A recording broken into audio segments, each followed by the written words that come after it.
Action. Oh, action? Shit. Alright. Hi, I'm Bob Theron, director of Half Dead Fred.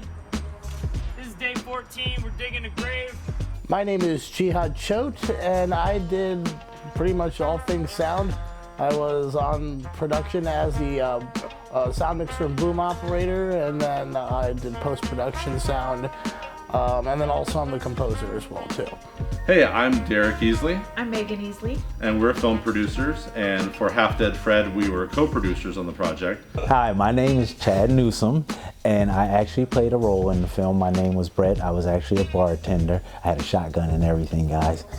Gotta see it. Hi, I'm Heidi Schuler. I played Roberta Dalton in the amazing film Half Dead Fred. My name is Jordan C. Michael. I played the character J.Y.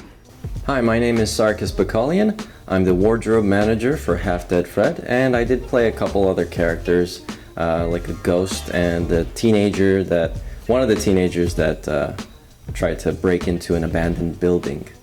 Hi, I'm Lisa. I have the two most important jobs on Half Dead Fred. Of course, graphic designing, all the posters and the promo stuff, and food. Half Dead Fred kind of spawned from a relationship between me and a friend of mine in Flint, Michigan named Joe Scapani. And he runs a mural program that I go out there and do every year. He has a 4-story Victorian house that we felt looked very much like a haunted house. Half Dead Fred came about, Braun was talking for a long time about wanting to do a horror flick, and being that I'm a crazy movie buff, we'd have long conversations about what exactly is horror. My involvement in this film started with Braun talking about making a supernatural / horror film. He'd been talking about that for quite a while, and he finally got around to it, got a script, showed it to me, and we set off to make it. Well, when I got the script, I thought it was written amazingly well. What I love this genre, but I also liked Braun's take on it, where he had the main character, Fred, and the assistant, Mr. Yamasaki, working hand in hand, just their comedy, like this sarcasm between them. I just loved that. That was like a double element, so I was in. Once they, of course, said they wanted me. It was mainly based off the house, and then I wanted to make technically a buddy flick. So if you watch the movie, it's really about two buddies, and it's about one person's narration telling you the whole story. And I've always been a big fan of that, like Ferris Bueller's Day Off, and anybody that has a narrative, they're talking to you. I've always been a big fan of that kind of filmmaking. And film noir is mainly like that. This film is very similar to, say, Brick or Chinatown. My experience with making this movie was I had a blast. We got to go to Flint, Michigan, which is a place that I had never been before, didn't know quite what to think. I really enjoyed it. I liked the place, I liked the people. Flint had very distinct locations and offered us a lot of spots to film this type of movie that would be a lot harder to find in somewhere like Southern California. Working on the production was a lot of fun. Like, I'd never been to Michigan before, let alone Flint, and the people there received us so kindly and so homely. It reminded me of being back home in Orlando. Everybody just had a style about them, and we were always joking in between working hard as well too. And also the actual extra effects that we were doing. Before that, we were doing a lot of shorts and whatnot, and this was a lot more lighting, a lot more focus on how the acting was being portrayed and how everything was being seen. It was just so engaging and so like exciting to be on set. And then the best part is it was also pretty hilarious because the crew was the crew that actually came from California to Flint. We all knew each other. We've worked with each other before, and we were a house together in this crazy Airbnb that I'm sure everybody's been talking about. Wow. So yeah. So we all stayed in an Airbnb type of situation. It was about 7 of us, 6 of us, and above us there was another unit that it seemed like somebody was in and out of that unit while we were staying there, with the lights staying on at night. Like, we'd be out front looking like, yo, the lights on. A lot of people talk about the Airbnb we stayed in, and I did see that there was nobody staying above Chad's room, but I did see the light on above Chad's room. But the thing is, these houses are old, and if somebody was walking around there, you would hear it. Do you know what I mean? Like, you would hear the sounds. So I didn't see any ghosts or hear any ghost sounds in that house, but everybody else says it's haunted. It was haunted, Airbnb. And I got there late from another job, and so I missed kind of a lot of the introductions with people, and I got sort of the last room on the left sort of a situation in this very old, creepy looking building. And I did see something the first night that I was there. I thought it was another crew member, called out to him. He kept walking down the hall, and then it turns out it wasn't him, so that happened. I know Jordan one morning was like, Lisa, did you come down my hallway like to visit me or something? I was like, why would I visit you? That's like creepy.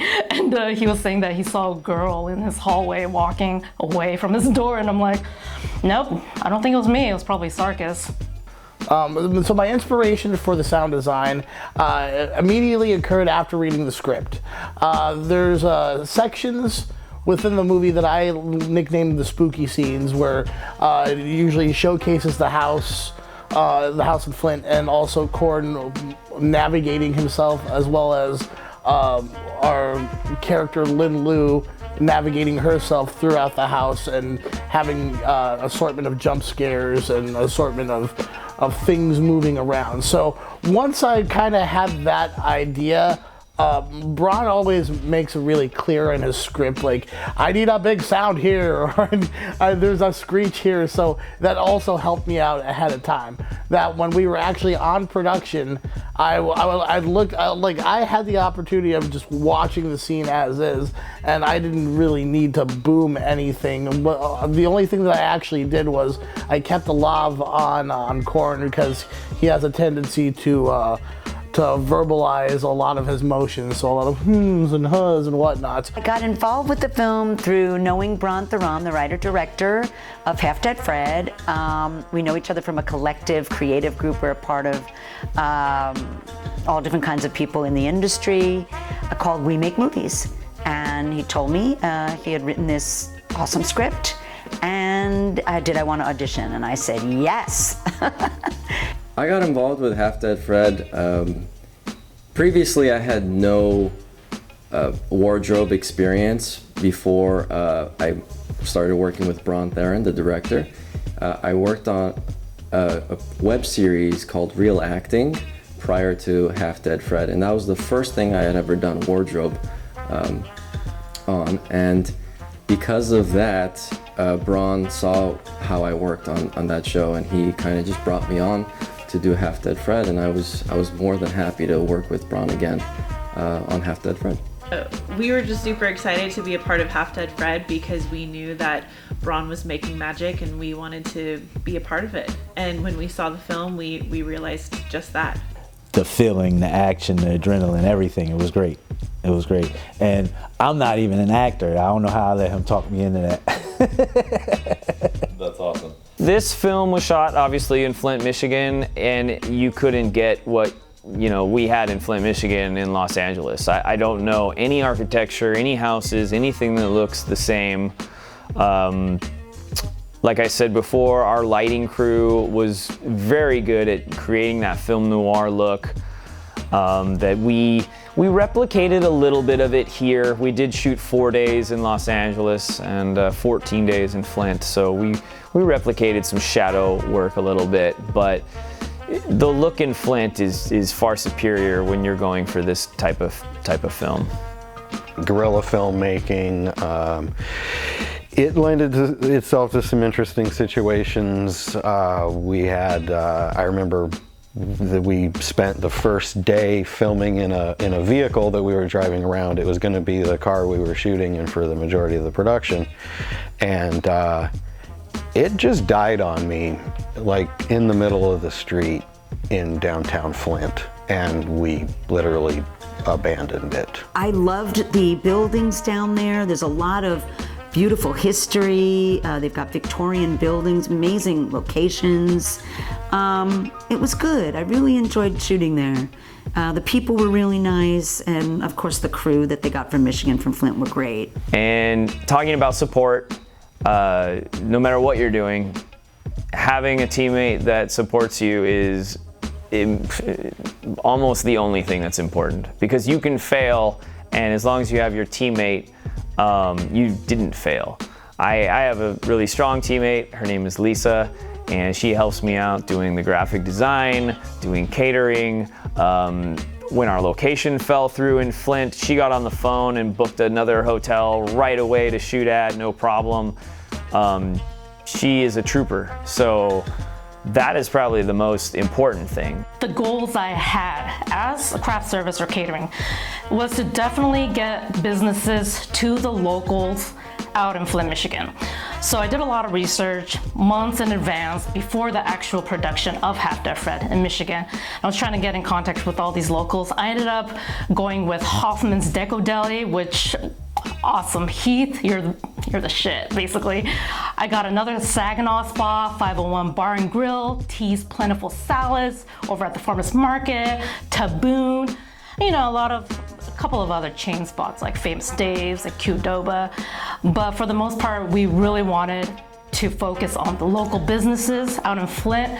Filming in Flint, Michigan it's a horror movie's dream. Like all the buildings, there's because of the financial situations that happened to Flint, there's a lot of abandoned buildings and a lot of really spooky looking areas, and you can find an abandoned school or a hospital or a bank and really just juice it for all the crazy weird scenes you'd want to have for any kind of horror situation. We ended up going into an abandoned bank, and inside this place was it was about maybe 4 stories, and on the 3rd story I remember that one of the locals showed me this particular area because it was so reflective that I was able to capture a multitude of a lot of the things that would be implemented in the sound design later for the supernatural moments. The character of JY was an important one for Braun in that it is based on a real person, and it was very important to him to get this character right and present it in a way that represented how he wrote the character. Well, it was a great cast. Corin really did a great job playing the lead role. Heidi did a wonderful job as well. Everything was on point. Braun did a wonderful job directing everybody. JY, he's always great. Man of few words. The camera crew, which consisted of myself and Zach, we did wonderful together. Lighting, those guys, Kirk and Andy, they were fucking great. Excuse my language. It was a great crew. Everything worked out well, and as it shows in the film, it came out wonderful. Good right now with saying it's a supernatural ghost detective film, and all I say is that Roberta hires Corin's character, the ghost detective Fred Nash, and it takes them on all kinds of wild things that happen in this house. So the wardrobe job consists of managing the actors' costumes, trying to figure out what costumes they would be wearing on a consistent basis. Say if One scene has a particular costume, the following scene has to have that same costume, but we did shoot it out of order, the film, so that's another thing that was pretty challenging. I have seen the film with an audience, and it was fantastic for two reasons. Number one, it was just great to showcase something that, like, not only me, but like everybody worked really hard on, and for people that, you know, that weren't there, so that way they could actually see that, you know, like all the effort that goes into the filming process. The other reason is I've never had the opportunity to hear my work in the big screen, and I credit Bron for being able to get all these theater showings, because it was just phenomenal to be able to actually see that for the first time. Story is really important to me because I am a big believer in like a story unpeeling like an onion, and having reveals and having some good characters that you can believe in and identify with. And if it's a bad story, it has none of those things. If it's a bad story, you don't care about anybody in the movie. But if it's a good story, you will relate and you will walk away thinking about that film. And that's why I think Half Dead Fred is a good movie, because you will walk away talking about it. You will walk away talking about the reveal and how you know, all the characters in the film played into that reveal. The premiere was mind-blowing. I did get to attend the premiere of Half Dead Fred at the Capitol Theater in Flint, Michigan, which was quite an experience. It's a beautiful theater. We had a great time. A lot of people came out. I was really surprised with the turnout. A lot of friends, a lot of family, and then just a lot of people who were out from Flint, just interested in seeing something that took place in their hometown and trying to support local artists. Well, apparently there's a Half Dead Fred drinking game that I was not aware of prior to shooting this interview. Yes. Okay, first of all, that is super fun, because I think our side of the theater lost because the other side was probably drinking more, I don't know. Well, two groups are divided, so one group drinks on a cue where the main character, Freddie Nash, takes a sip of his flask, and the other group takes a drink when Mr. Yamasaki, the name Mr. Yamasaki, is mentioned. So it's a pretty fun game that I just heard about, and I'm curious how this will turn out if I ever get to try it. I'll probably get really blasted, but that's what drinking games are for, right? So. But you're still rolling, right? Yeah. Did you meet someone special or something? Yeah. Yeah. So did anything magical happen during your experience that's made you return to Flint? Yeah, I hit it off pretty good with our makeup artist, and once the film concluded, we started kind of living together out in Flint, Michigan. Half Dead Fred is a very specific story. It has a very unique reveal. It has great characters.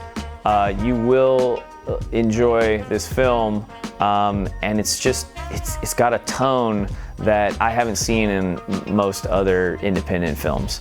It has a very high quality look to it, and for anything else, Corin Nemec is amazing to watch, so I highly recommend you watch him do his thing. We always like films that have multiple layers, and then what's cool about once you have the information of what the film really is and what happens is you can go back and watch it a second time with fresh eyes and pick up on things that you probably missed in your first viewings.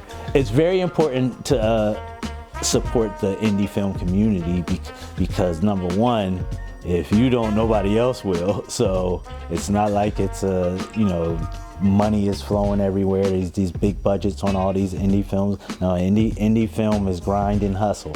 Grind and hustle. This was the greatest birthday gift ever.